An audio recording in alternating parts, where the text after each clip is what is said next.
آج کی سبق کی سرخی ہے شب برات میں معافی مانگنے والوں کے لیے اہم نصیحت۔ اب پورا مضمون سنیے۔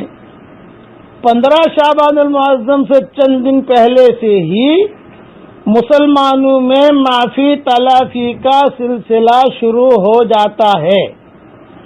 اس کے لیے سوشل میڈیا وغیرہ کے ذریعے میسج کا استعمال کثرت سے ہوتا ہے۔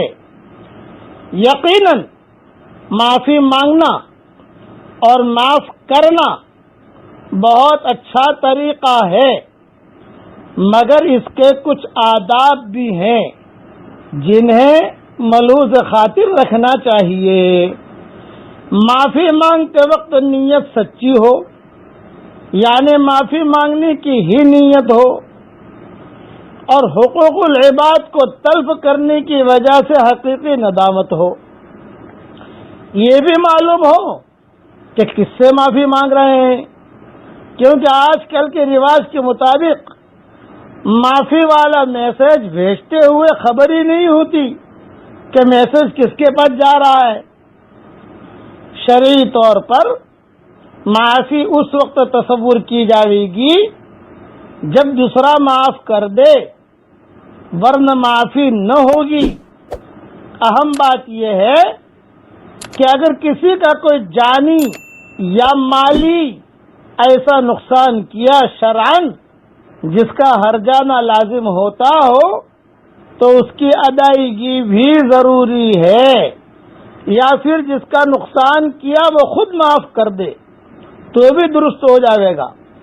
اس طرح بندے کا حق ضائع کرنے کی صورت میں بندے کو بھی راضی کرنا ہوگا اور اللہ عز و جل سے بھی معافی مانگنی ہوگی، کیونکہ بندوں کے حق ضائع کرنا اللہ کی نافرمانی اور گناہ بھی ہے۔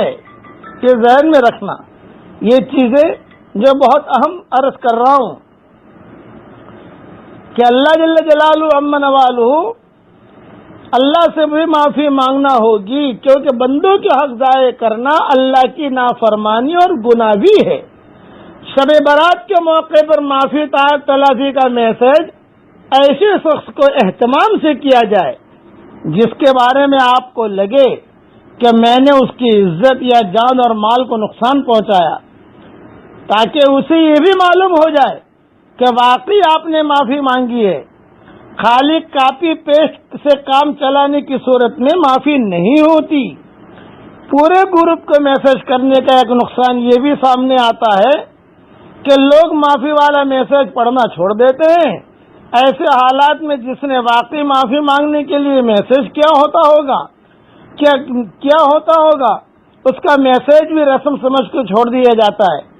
لہذا بالخصوص ایسے موقع پر کہ جس کا حق ضائع کیا اس کے پاس جا کر یا کم از کم فون کر کے عاجزی اور لجاجت والے انداز میں معافی تلافی کا سلسلہ کیا جائے تو زیادہ مناسب لگتا ہے۔ اللہ عز و جل ہم سب مسلمانوں کو آپس میں اتفاق اور اتحاد نصیب فرمائے۔ اور اہم بات عرض کرتا ہوں کہ خالی شب برات میں مسلمانی بتانا، پھر شب برات چلی گئی پھر جیسے تھے ویسے ہو جانا، پھر رمضان کے مہینے میں مسلمانی بتانا، پھر عید آئی تو جیسے تھے ویسے ہو جانا، یہ بھی اللہ کو دھوکہ دینا ہے۔ جو شب برات میں مسلمان بنتے ہیں ان کو پوری زندگی اسلامی طریقے پر گزارنی چاہیے۔